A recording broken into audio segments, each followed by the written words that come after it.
Good morning, everyone. How are you today? Good to see you. I'll say that much. So, a few people asked me where they could find these lessons online after we conclude them. And the answer is, generally speaking, you can find them on the Chabad South Africa YouTube page. Now, some of you are already on the Chabad South Africa YouTube page, but this is for those who are looking for archives, or if you're just in the Zoom room or on Facebook. And not only could you find these classes that I give, but on the Chabad South Africa YouTube page, you'll find many classes from other Chabad rabbis, including Rabbi Shishler, Rabbi Katz, Rabbi Masinter. You'll find classes from Brigitte Youngworth. You'll find many classes that are given here at Chabad House in Johannesburg. And anyone who's looking for those classes could do so online. And I just moved out of my office because there's work going on there. So I left my chumash behind. So thank God I got a chumash on here. And I'm just going to pull up this week's parsha because yesterday was Yom Tov. It was also my birthday. And I'm going to seize the opportunity today to bless you in honor of my birthday. Please, God, you should all be blessed with abundance of all good things that you all wish for. And thank you all for the kind wishes that I did receive before and after Yom Tov. And you guessed it, or you see it in front of you, that today's shir is about blessings. Because we have that extra potential on our birthdays to bless, but also because on Shavuos, being one of the Shalosh Regalim, well, not only because it's one of the three pilgrimage festivals, but also because it is a Yom Tov, it's a time that we bless, the priests bless, and also because in this week's Parsha, those who've read the Parsha you've seen that there's blessings in the Parsha. In fact, the source of the priestly blessing is in our Parsha.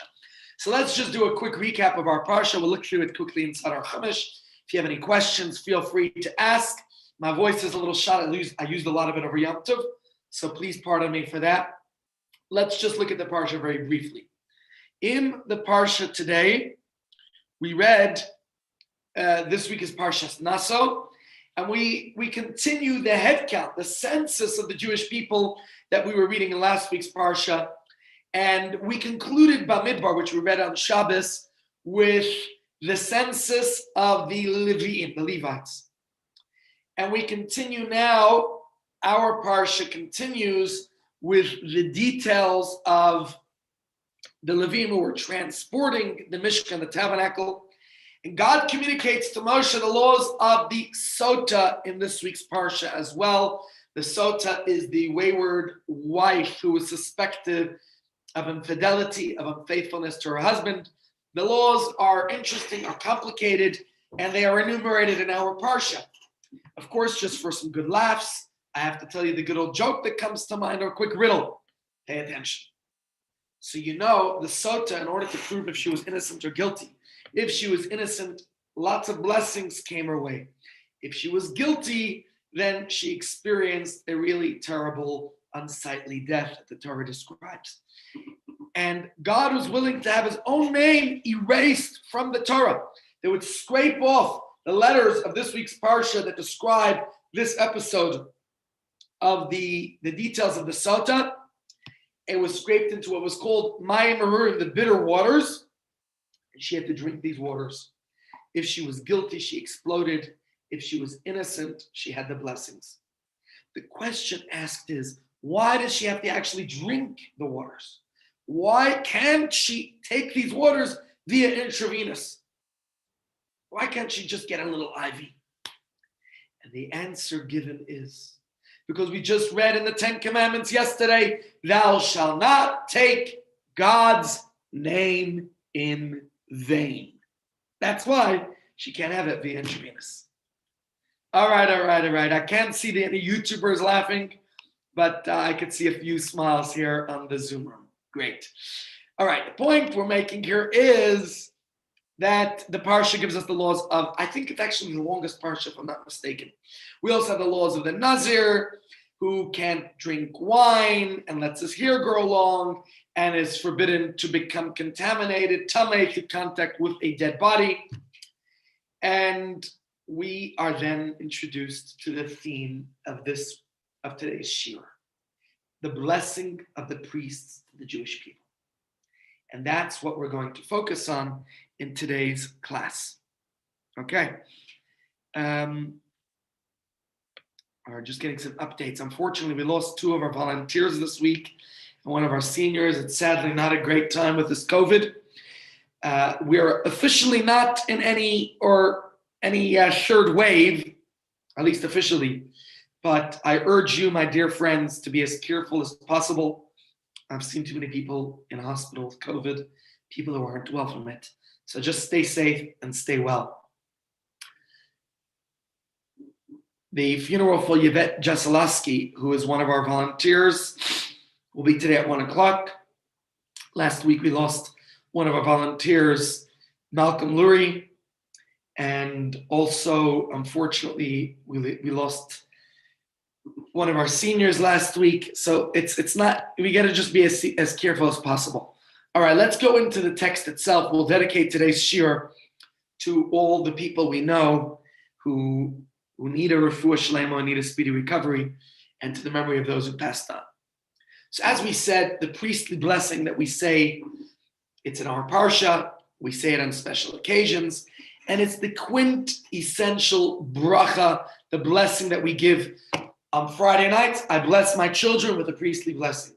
Under a chuppah, it is a blessing that is bestowed upon the bride and groom, right? So it's a blessing that is given to people. It's a blessing that we use to bless people on many occasions. And we're going to talk about this, the significance of this blessing, what is so special about this blessing. And in fact, it is a blessing that it's the blessing that many people use all the time as a powerful blessing. But I still have some questions about it because, somebody sneezes, you say, "Zu gesund," right? Somebody needs a blessing, we bless them whatever they need. Somebody needs health, wealth, nachas, whatever it might be. But what is the point of these blessings? Now, isn't this something absurd about thinking that I could say bless you and you'll be blessed? So what's the point of a blessing, right? Is it just a figure of speech that we just say, okay, bless you? What's the significance in us blessing other people? Maybe there's something a little bit deeper about that we could analyze today. And in fact, that's what we're going to do.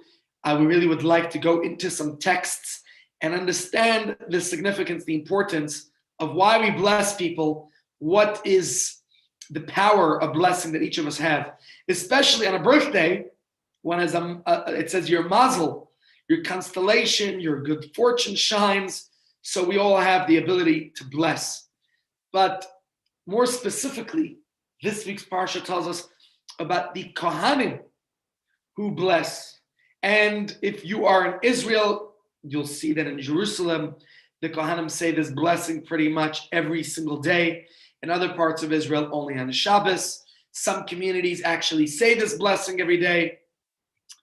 But here we're saying that this is a particular blessing, words that God conveyed in our parsha. And what do we, let's start off with the words. Vayedaber Hashem el Moshe lemor. God spoke to Moshe saying, Daber el Aaron v'albanav lemor. Speak to Aaron and his son saying, this is how you should bless the children of Israel, saying to them. Meaning this is the particular text. These are the words that Aaron and his sons, the Kohanim, should use to bless the Jewish people. Here are the words. Yivarechecha Hashem v'yishmerecha. May God bless you and watch over you. Yoer Hashem panav elecha v'yicheneka. May God cause his countenance to shine to you and favor you. Yisa Hashem panav elecha v'yasim lecha shalom. May God raise his countenance towards you and grant you peace. Samu Shemi b'nei Yisrael b'nei Avarchem. They should bestow my name upon the children of Israel, and I will bless them. So this is the official blessing that the Torah says that God tells the Kohanim with which to bless the Jewish people. And if you go a little bit further back, we read a few weeks ago in Vayikra, when the Torah describes the series of ceremonies of the inauguration of the Mishkan, right? When the tabernacle was officially inaugurated and the service there began. And it presents Aaron in his role as the Kohen Gadol, the high priest. And there he also blesses the Jewish people. And what does it say there? Let's see the words. Vayisa Aaron es yadav. Aaron lifted his hands. And, sorry, I just lost my concentration here, moving the screen. My screen is a little bit complicated because it has like this picture of everyone, so I'm not able to see the words. So let me just, I'm talking to you. Now I want to see the actual words. Aaron lifted up his hands towards the people and he blessed them. He then descended from preparing the sin offering and the burnt offering and the peace offering. And Moshe and Aaron went into the Ohel Moed, the tent of meeting. They then came out and blessed the people. And the glory of God appeared to all of his people. So here we read the actual, that Aaron actually blessed the people, right? So we know, though, that this is an actual mitzvah, as we could see twice here, that the Kohanim are meant to bless the people. Okay? Here we see it in our parsha, and we see previously, as I just showed you in Vayikra, the necessity for the Kohanim to bless the people. So this is an instruction from God, not only for Aaron. What is it? What did we say? Let's go back to the first text. Dabra Aaron ve'el banav leimar.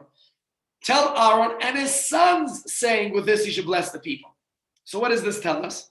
That this is a blessing that is for perpetuity, for generations to come. It's one of the mitzvahs for the Kohanim to bless the Jewish people. It's part of their service.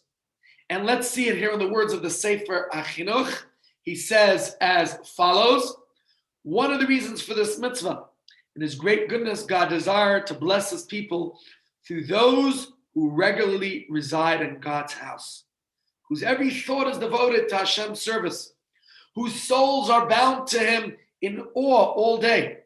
Their merit, this blessing will land on them. All their deeds will be blessed, and God's pleasantness will be upon them.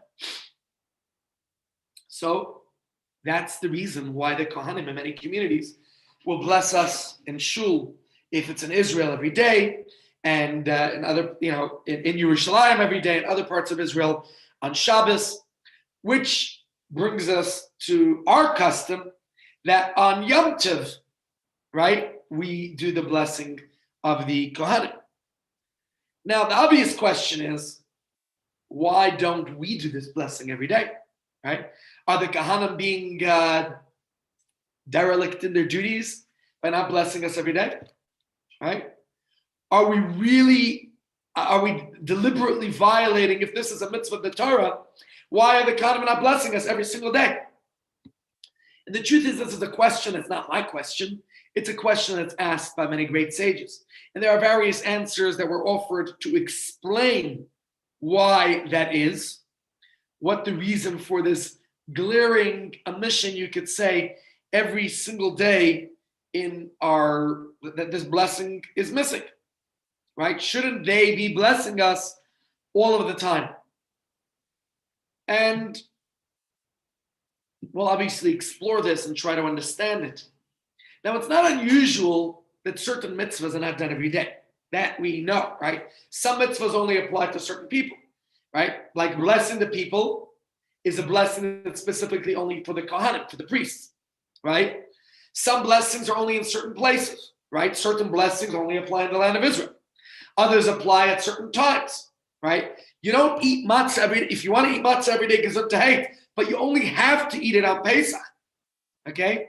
So we understand that mitzvahs have rules and regulations. They have, what would you call it, terms and conditions, okay? And therefore, those mitzvahs are done on those specific times when they are meant to be done.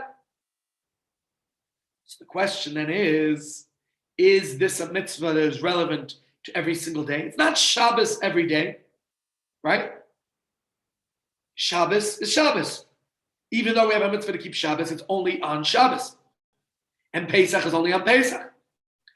But some mitzvahs depend on another layer of conditions.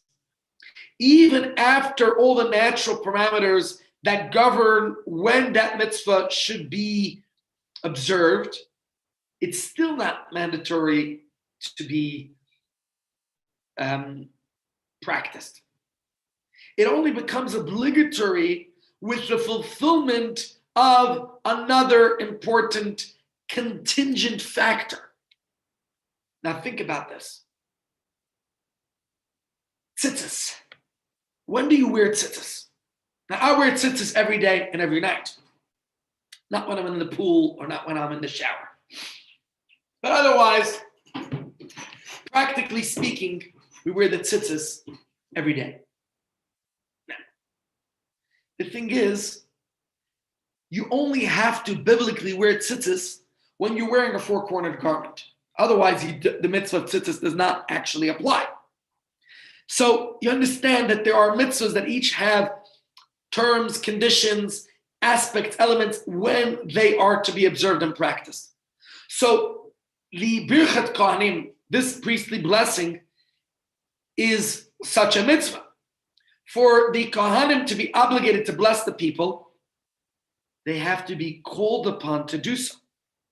If he's not actively called up, then there's technically no mitzvah for the Kohen to bless the people, and there's no mitzvah for the people to call him. So here's the thing. When I called the Kohanim yesterday to bless the crowd, I called them up, right? We said, Kohanim, and the people respond, Am kedoshecha ka'amor. So the point is, it's the chazan who is making that announcement, calling the attention for the Kohanim to come bless the community. And this is something that is discussed by the commentaries. Here, let's look at the Rosh, Rabbi Asher ben Yechiel, who specifically, tells us this right here. What he says is, let's read it together. Any priest who does not ascend to the platform, to the bima, transgresses 3 commandments. Says the Gemara, he tells us here in Tractate Brachas, the Gemara says that when Rabbi Ada Bar Pazi was feeling too weak or lightheaded, he would stand behind a column. Rabbi Elazar would depart. That is, he would go outside so that he would not be required to ascend to the platform when the cantor calls to the priests. The statement that a priest who does not go up transgresses 3 commandments refers to once the cantor is called to the priests. That is because the word in the Torah, say unto them, Emor lahem, which is text 1 that I showed you before, that the Kohanim, that Hashem gives the instruction that the Kohanim are to convey this blessing. When is it? If he is in the shul, when the cantor calls to the priests and he does not ascend, then he transgresses. But if he's not in the shul, so the Kohen doesn't come to shul, he doesn't fulfill his obligation. So what's the point here? What is the Rosh saying? That when the leader, when the chazan, or anyone else, technically speaking, calls upon Mr. Cohen and tells him to come bless the community, that's when he's obligated to come bless us. If we didn't call the Kohen up, he has no obligation, no responsibility. He doesn't transgress that requirement. So now we understand why the Kohanim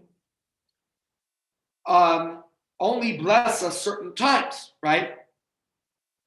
Now, of course, I'm not sure if the Rosh's explanation satisfies you, because why don't we call them up more often, right?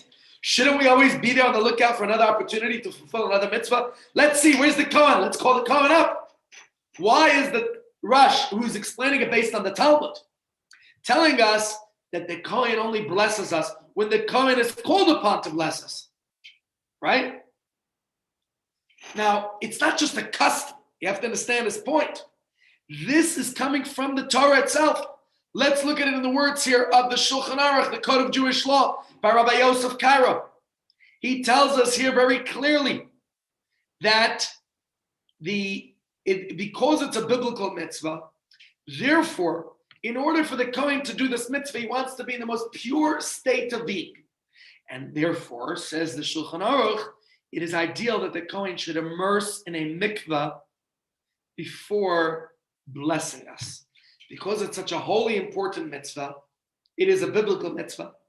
And back in the times of the temple, the Kohanim had to immerse in the mikvah before even going into the temple, where they fulfilled this obligation of blessing the community. So today as well, he says, ideally a Kohen should immerse in a mikvah. Now I'll tell you, in my neighborhood, we don't have any mikvahs, men's mikvahs in Santon. Not even a single one. I know it's shocking. Maybe one day in my shul, we'll build one. We don't have one at Chabad of Ilova. We don't have one at Chabad of Hyde Park. We don't have one at Chabad of Santon, not at Santon Shul, not at Rabbi Shishla Shul. None of the shuls in Santon have a men's mikvah. Maybe one of them will build it one day. I don't know.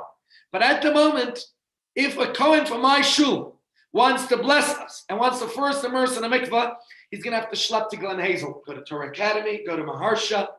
Are there any other men's mikvahs? I think there might be one more in town. That's it. We have very few men's mikvahs in Johannesburg. And in Cape Town, I believe there's also only one men's mikvah at Chabad of Sea Point.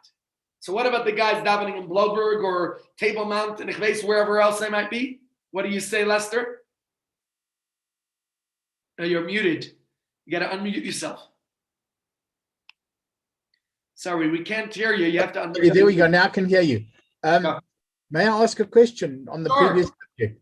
Yeah. Twice in our shul, Kohanim have been disabled. Either one guy had a stroke, so he was affected permanently. One young guy had an operation on his knee, so he was walking very badly with crutches. And both times they declined to bless the congregation. They went out, they went out so that they didn't have to come up because they felt they were not whole. I don't know what the story was. I will bring up the previous source where he says here, basically the Kohen would go outside so he wouldn't be required. In fact, sometimes in shul, you want to give aliyahs to, there's 7 people or 3 people on a weekday who need an aliyah. Let's say you have 3 people that someone has yard side, somebody has a birthday, auspicious moments. Then the Kohen would step outside so you don't have to give him the blessing. Or in this instance, the Kohen would step outside so he's not obligated to bless. So you don't call him up to bless. Right? So this is what the Rush says. Only when he's called upon. If he steps outside, he's not going to be called upon. The point is that these guys were both religious and they would both normally bless the congregation, but they felt because they were less than able, they couldn't. They didn't want to. Yeah, I hear their point. I don't think there is a biblical reason or a halachic reason that they would have to do that. I might stand to be corrected. We do know that in the temple, a Kohen who was injured couldn't participate in the service. They had to either wait for themselves to be healed, or one day, if you want, we could do a shiur why a handicapped Kohen couldn't participate. I think it's too complex for me to explain it all right here, right now. But in Jewish law, Torah law, a handicapped or a Kohen who had a physical deficiency was not able to participate in certain services.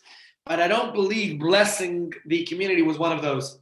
In fact, to tell you the truth, we all could bless even though we're not Kohanim. We'll get to that just now. So I think it was their choice that they felt perhaps they're not in a position to do so. So, Rabbi, does a blemish not exclude a Kohen from blessing now? I don't think so. No. Okay. Don't think so. Mm-mm. Okay. Okay, so, but it's a good question that you ask and a good point you bring up. Thank you, Lester. Thank you, Rosalind. And all of you, please don't hesitate to interrupt me. By the way, on the screen, I can't see everyone. I happen to see Lester. I happen to see Rosalind, a few others. But so if they raise their hands.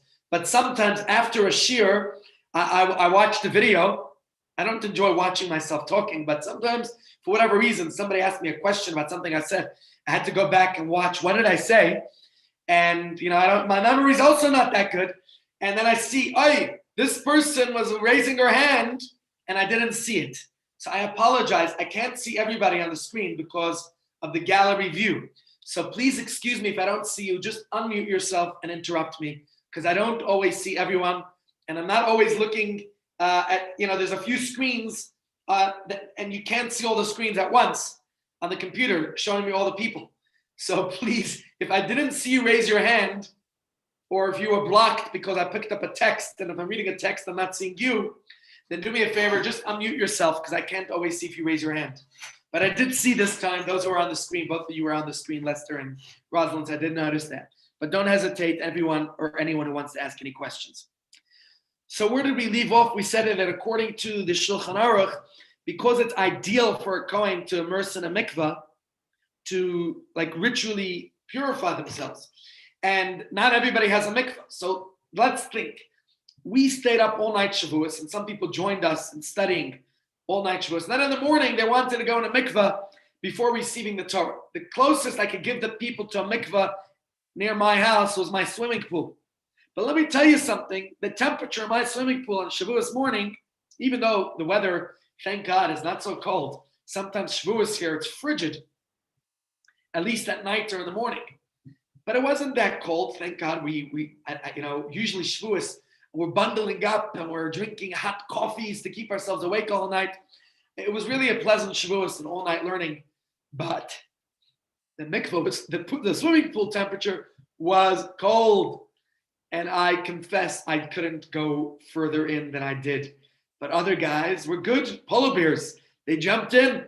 But honestly speaking, if you don't like the cold and you're a Kohen and maybe you're a little bit elderly, then it's not so ideal to go in there. And even if, and just imagine back in the old days when they didn't have heated mikvahs, it was not so pleasant for the Kohen to go into the mikvah. So because of that, says Rabbi Yosef Cairo, it wasn't ideal for the Kohen to bless all the time. And therefore, in order not to make him immerse in a mikvah every single day or every single Shabbos, they reserved it just for Yom Tov. Okay, that's certainly a nice answer, but I saw a few others. Another one he explains right here in the Shulchan Aruch is that if it was every day, our prayers are already long enough. According to some, I have a fellow who kvetches, he says, it's too long, the davening. So he doesn't want to sit through a long davening every day. And therefore, the Shulchan Aruch says that the Torah is concerned with the livelihood of people, right? Torah chasam amanav she'Yisrael. And therefore, sometimes in the minyan in the morning, people are in a rush, they got to go. It takes time to get ready for davening, and then it takes time afterwards. So don't add something extra that isn't necessary. So we're not going to call the Kohen up, so he won't be obligated to bless us. That's another reason. But on Yom Tov, of course, we all have more time. It's Yom Tov after all. It's a festival. So that's another reason explained. Then there's another reason given here by the Alter Rebbe and his Shulchan Aruch, and he says as follows. He says that the prevailing custom in all these lands is to not only perform the priestly blessing on Yom Tov, because then they are reveling in the joy of the holiday, reveling in the joy of the holiday. And so he says, when you're in a good, joyous moment, right? Sometimes it's not just about giving the blessing. It's how you give something is just as important about what you give. So when we're giving to somebody, it's important that we do this generously and happily and joyously. Make sense? Now, with making a donation, I remember hearing this from a fellow who came to visit my family during Shiva for my mother. He was a meshulach, a tzedakah collector for a big school, a big yeshiva. And I know my parents were not in that bracket of the big donors. I don't think my mother gave him more than $5 or $10. I don't know, maybe she gave some more. But when he came to visit us during the Shiva, he told us that even though my mother's donations weren't as big as some of the other donors, but my mother always supported him, and my mother always gave with a smile. And if it was a cold day, she always invited him in for a warm cup of tea or coffee. Not only was this, I heard this then from the mail lady. We had a woman who would bring, we get the post every day in New York. Here, I'm living here, how many years already? Since 2002 with a little break in between. I don't think I once received post in the mail. It's a whole different story. But in the States, you get your mail every day. And the mail lady said the same thing. On a hot day, my mother would invite her in to cool off in the air conditioning. On a cold day, she would give her a hot drink. And that was the memory that we heard from a few people, the same idea. So it's not just what you give, but how you give it. When we give a compliment to a person, when we offer encouraging words, when we wish somebody success, right? Do it with a smile. Do it with feeling, with empathy, with sympathy. And the same thing is when you give a blessing. The Alter Rebbe is telling us here in Shulchan Aruch that our state of mind influences, it shapes the nature of the blessing itself. So we don't just want the Kohen to come up there reluctantly blessing us. We want Mr. Cohen to be in a good mood so that when he gets up there and blesses us, he really delivers. And that's the idea that the Shulchan Aruch Alter Rebbe is telling us here. And he actually draws this idea that he should be in a good mood from the Gemara, which connects the power to bless with a spirit of generosity, of a good eye. Let's read the words in the Gemara itself. Says the Talmud, where did it go? Says the Talmud here in Tractate Sota, again related to this week's parsha. That the blessings should be given to one who has a generous disposition. Shenemar toiv ayin hu yivarach. Because a person who has a bountiful eye shall be blessed because he gives his bread to the poor. Al tikra yivarach ele yivarech. Do not read it as yivarach, that he should be blessed, but rather yivarech shall bless. Only a generous person can bless. Now simply, if you just read this text, it seems to indicate that a person with a good eye, someone who looks at things or treats others generously, is blessed. But the Talmud is telling us, no, you're not reading it correctly. It's a person who's generous only who could bless others. Because that's a person who's able to share their blessings. And so it is with the Birchas Kohanim, that it should be delivered by priests who are in an elevated spirit, who have a good heart, like you do on Yom Tov. On Yom Tov, you feel good. Off work, we're able to relax, spend quality family time. So therefore, he's telling us that on Yom Tov, we're in a better spirit. Therefore, Yom Tov is a good time to bless. As it says in the Zohar, Kohen Gadol de L'Tata, that the high priest of our world is referred to as an angel of Hashem, because he comes from the side of kindness, love within love. And this is a general discussion about Kohanim having that attribute of chesed because they bless. So does this mean that only the Kohanim are allowed to bless us? What about the rest of us? If I were to look around this group here today, all of us present in our Zoom and on Facebook and on YouTube, I don't know how many dozens of us there are participating right now. How many of us are Kohanim? Anyone who's a Kohen, please raise your hand. Let's get a view. Let's see who's a Kohen. Sheila, you're a Kohen? Okay. I'm just seeing a few people. I'm not sure if you're raising your hands because you're Kohanim. But whatever the case is, not that many of you are Kohanim, right? So, do we have the ability to bless? It was my birthday yesterday. Am I able to bless people? And since we're talking about blessings, the whole thing is really quite puzzling. Right? How could we as mortal human beings even bless? Are we agents of God that we could affect some kind of a change? Right? What are we thinking we can actually do when we give a blessing? What difference does it even make that we give a blessing? So, my friends, we discussed this today about the Kohanim blessing the community. And the question, of course, is why do we call, what's going on here? Why not call up the Kohanim more often? That was one question we asked. Why only on the Yom Tovs here in diaspora? You know, the Kohen has to take off his shoes. What's the good old joke about that? Now I'm forgetting. I had a good joke about the Kohen. I think it skips my mind, but I saw somebody once said to me, he said, Rabbi, when I grow older, I'm going to give you a lot of charity. And I asked him why. He says, because my father says you're a poor preacher. Well, a kid in the shul asked me once, he said, can I give tzedakah to the Kohen? I asked him why. I don't think the Kohen is poor. He said, no, because he's always going barefoot. Anyways, when the Kohen blesses, they take off their shoes. We're not going to go into the laws of the Kohanim right now. But we gave a few answers. Shulchan Aruch says that ideally the Kohen should immerse in a mikvah. We said that's not so practical every day. We also explained that it's just going to prolong the prayers, and the Kohen's only obligated to bless us when he's called upon to do so. So we don't call the Kohen to bless us every day. And we also said that the blessings are best given when the Kohen is in the right frame of mind, when the Kohen is able to. Someone have a question? Rabbi?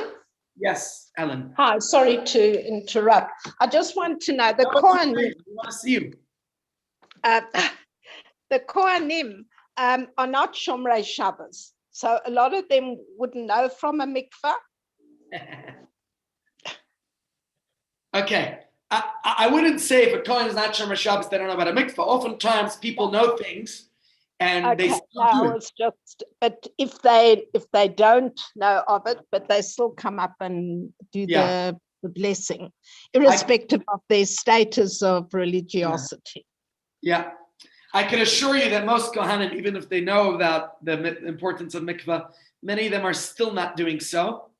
So it's not something that's enforced per se. But you remind me of a great story. I told it in shul yesterday, so please excuse me, those of you here who were in shul yesterday. The story goes, and there was a reason I told it.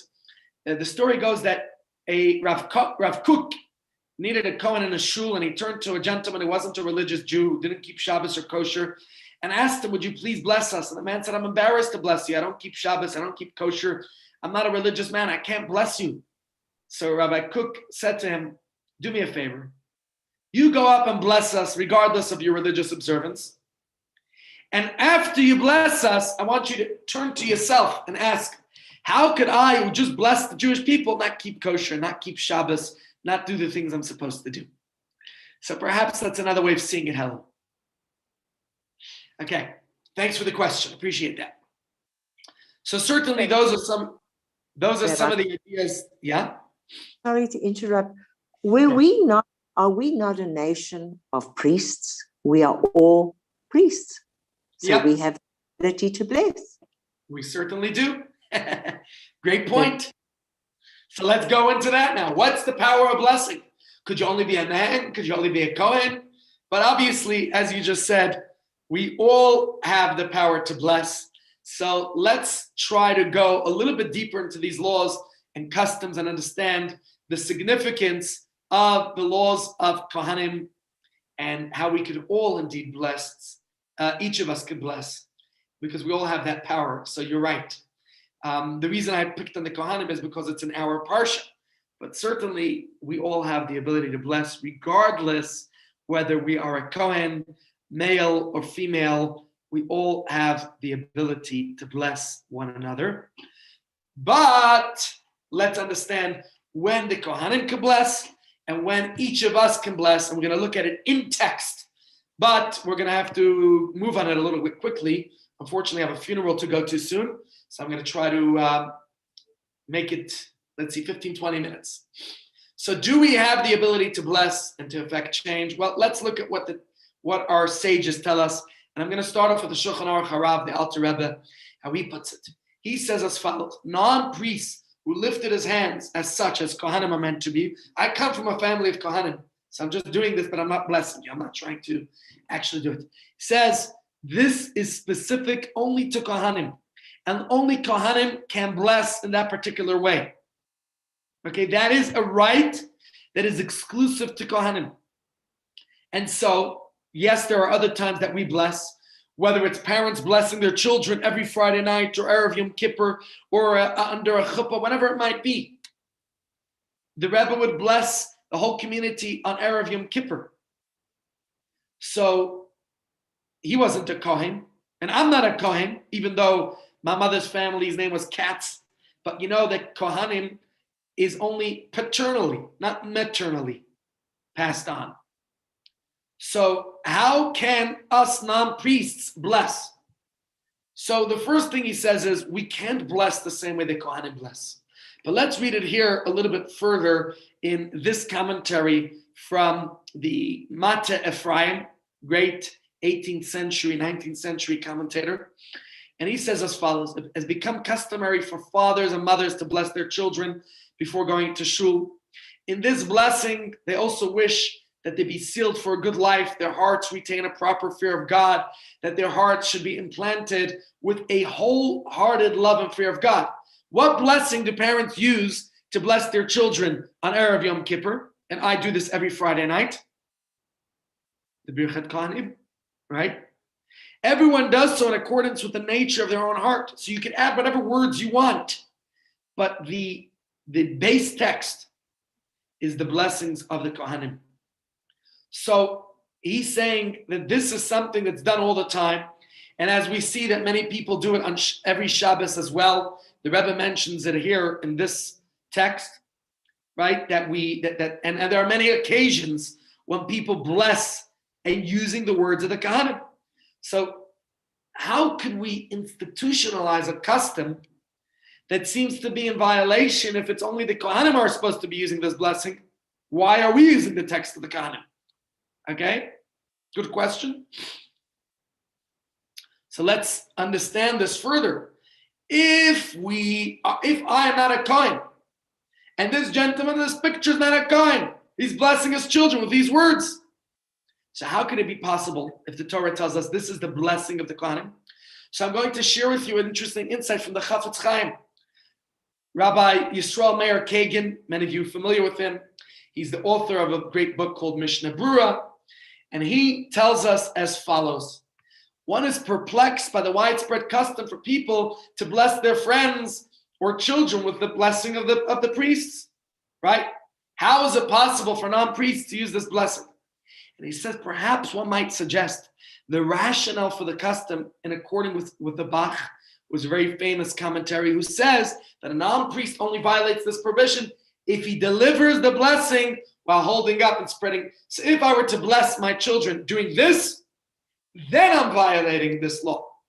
Alternatively, he says, since the rabbis have instituted that the priestly blessings are not to be delivered without the accompaniment of prayers regarding someone who cites the verses of blessing outside of the prayer services, whether or not he is a Kohen, it is considered as if his explicit intention is not to fulfill the mitzvah.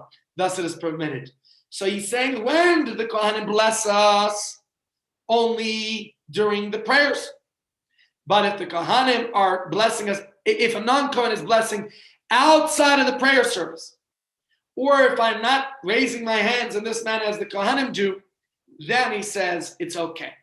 We're just borrowing the language of the priestly blessing to deliver a blessing of my own. But it's not the same thing as standing in front of the congregation, the bima, or instead of the Kohanim. As long as we don't intend to exactly mimic how the Kohanim do it, then I'm not overstepping my bounds, and it's therefore okay in this particular instance. Because we're only borrowing the language of the Kohanim, but I'm not actually doing what the Kohanim do. Okay, so that's the answer of the Chafetz Chaim. He sees it as a different way. It's just like someone saying, bon voyage, Shabbat Shalom, enjoy it, right? You know, it's just borrowing the words of the Kohanim, but we're not actually taking the place of the Kohen. So After all is said and done, we believe, as you mentioned before, Rosalind, we all have the power to bless. We all have real power to bless. Even, early on in the Torah, the power of blessing was a gift that God gave not just to the Kohanim. Abraham, when Abraham was first instructed to leave his home in Mesopotamia, God assures him of the great benefits of the physical, psychological, and spiritual journey that lies ahead. Not only will these travels not have any negative effect, but on the contrary, Hashem says to him, God says that he will be blessed through them.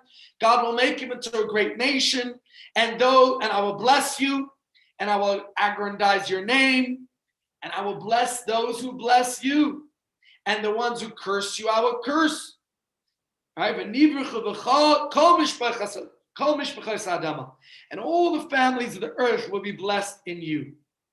So here you have the word blessing. God says that Abraham is going to be a blessing. And the commentaries tell us here that what does it mean? Ba'avarechecha, I will bless you. Ma Talmud Lomar, the Talmud asks, V'heye bracha. Didn't we already say, didn't God already say to him, you should be a blessing? So what is it teaching us that I will bless you? Ela Omar Loi, God is saying to him, Ad kan o yisi zakuk levarech esalam. Until now, it was a godly thing to bless. But now, the blessings have been transmitted to you. You bless those who are worthy of blessing. That's what God's saying to him. You, Abraham, have the power, the ability to bless. So here, Abraham was given that potential. And we as his descendants inherited that ability to bless one another. And this is something fascinating that the Rebbe says that I want to share with you his words, how every single one of us has the capacity, the ability, the potential to bless. So what does this mean? Right? Should we expect money to start growing on trees in the backyard just because we told people they should be wealthy? If we bless somebody, I bless people who are sick, that they should be healthy, they should be well. Does that mean every sick person is going to get better because I bless them? So then if that's the case, what does it mean that we each have the ability to bless? What do our blessings do? And this is an important point. We have to understand what the ability to bless means. And so the word for blessing is what? What's the Hebrew word for blessing? Bracha, right? But along with the standard meaning, right, the same word has another translation. The word bracha could also mean something else fascinating. I'm going to pick up a text here for you to see. And then we'll understand what our blessings do. The word bracha could mean, besides for blessing, remember words in Hebrew have multiple meanings. The word bracha, the Mishnah tells us here, comes from the word hamavrich es hagefen ba'aretz. If a person is bent, so barech means to bend as well. If you bent a vine into the ground, im ein offer agaba. So the Talmud says, again, I'm not going to go into the significance and the meaning of this word, but the point that Talmud is making in this text is that the word levarech doesn't only mean blessing, but it also means to lower, to bend yourself, or to pull something down. So in this case, it's referring to a technique that's similar. The Talmud is talking here about grafting that farmers or people in the vines do. Again, I said I don't want to get into the complexity of what happens there, but the Talmud is basically telling us laws about bending and what they do. Okay? I think they call it in English layering. So in the case of blessings, what does bracha mean? Not only to bless, but to draw down, to elicit. What are we drawing down when we make a blessing? What are we drawing down into this world? So Kabbalah speaks not only of heaven or a higher plane of existence, but of an entire galaxy of spiritual worlds. Whatever exists in this world, our sages tell us exists, originates from somewhere in the spiritual cosmos as well. So the conception of any physical things, of any physical thing in this world is that it has a spiritual counterpart on the higher realm. Everything, a rock, a blade of grass, an apple, my cup, my phone, everything has something above as well. Its physical attributes are manifested, are translated and sublimated into physical characteristics. And of course, every physical thing has a spiritual energy as well. So Kabbalah goes on to say, like the sweetness of an apple has the element of chesed. Okay, it's again deeper ideas. I'm not going to try to elaborate and explain too much about these mystical ideas, but the point is, there's a process of spiritual evolution until it devolves into the physical form. And it's explained as follows here in Likutei Torah. Let me just pick up how it explains how each thing has a spiritual source. Every single physical item in this world has a spiritual source. And it says there are hidden worlds which are not revealed, but function as the source for the revealed worlds. Everything that exists in the revealed worlds must have a source in the hidden worlds. So it is mentioned in the teachings of the sages. There is not a blade of grass below that does not have a corresponding spiritual force above. And so it is to its higher and higher until the greatest of heights, as it's written in the verse, for the highest over the high weight, and there are higher ones over them. Again, it's deeper spiritual ideas, but what it's telling us is, imagine a factory producing some kind of prepared food, right? And there's a long production line filled with all these different machines, right? And a whole team of workers who are involved in the whole supply chain. Just think about that whole process. Think of all the many stages that product has to go through until it is complete and ready for purchase. Yesterday, my kids asked me to take them on a walk. We went into one of the car studios here, showrooms. And the kids got a tour by one of the showroom men, a nice Jewish guy, showing the kids how a BMW is made.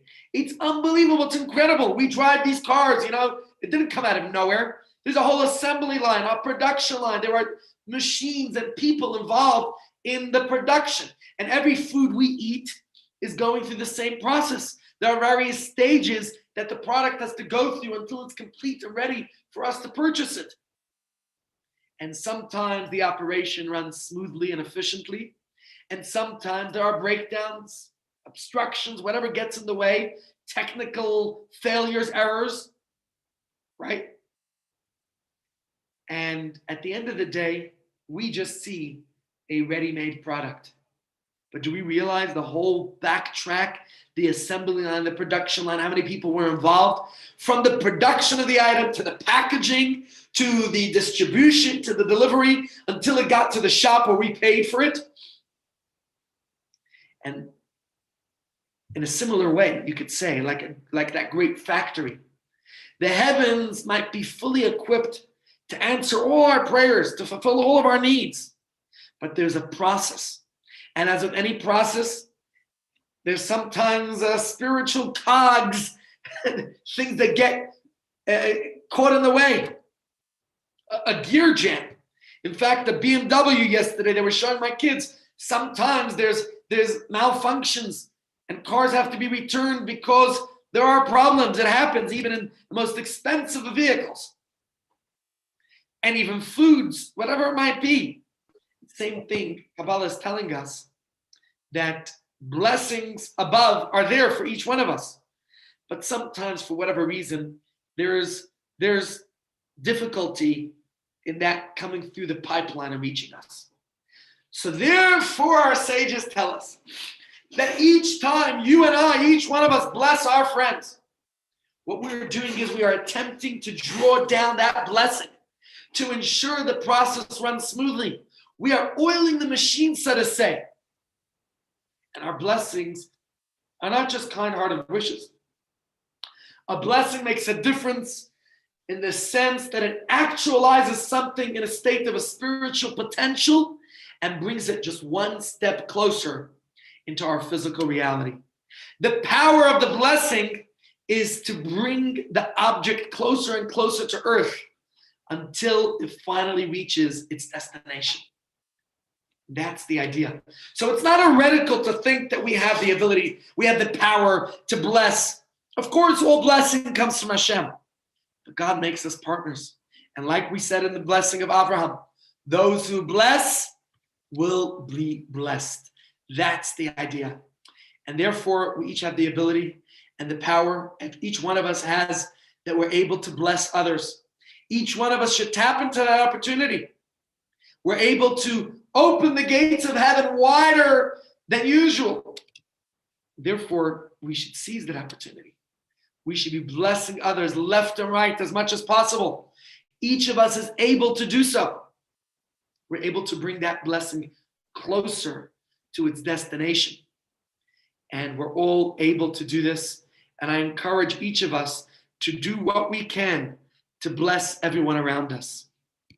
I think it's just a very important point that when we receive a blessing, we should feel encouraged.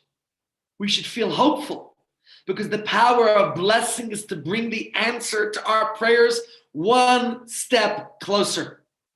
And I think that's just very important. There's another important point. We're not going to go into the text itself, but there was another point that I wanted to make, was that our blessings have the ability to affect change. And of course, that's why people go to tzaddikim, to holy and righteous people, because every one of us, in a sense, v'amich kulam tzaddikim. And therefore, the Talmud tells us, where is it? Well, we all have the ability to bless. Let me just pick up this here. There we go. Talmud says to never underestimate the power of blessing. In exact words, don't let the blessings of any ordinary person, nobody's ordinary in God's eyes. So don't underestimate the blessing that anyone gives you. Okay? We all have that ability to bless. Let's bless away. That's the point I wanted to make, that we each have that ability. So the next time we receive a blessing, whether it's from an important person or from a schlepper, anyone, don't dismiss it. Of course, a blessing from a holy person is probably carries more weight because they're more godly, so to say. But any blessing that comes our way, whether it's a blessing for material or spiritual matters, whether it's for physical things, whatever the blessing might be, for health, for wealth, let's accept it. Let's take it in. Say amen. Smile and appreciate it. And let us go out there and give as many blessings as possible to our family, to our friends, to anyone else you know who could use a blessing in their life today. And so on my birthday or the day after it, let me seize this opportunity to bless each and every one of you. We should all be blessed and seize the opportunity all the time, because it's not only a Kohen who has the ability to bless. Yes, of course, our parsha tells us the priestly blessing of the Kohanim that's conducted in the shul on special occasions, or in Israel every week, or in Jerusalem every day. But remember, each one of us has the power to bless. So bless, bless, bless. Amen. Thank you all for joining today. And Danke, that's a blessing. See you please out tomorrow. Yeah. Amen. Birthday for yesterday. Sorry. Pardon? Happy birthday for yesterday. Thank you, Sheila. I appreciate that. Thank you. I'm glad we get to celebrate it here virtually. And please, we'll get to celebrate soon in person. All right. Rabbi, will you please explain perhaps tomorrow why they take their shoes off?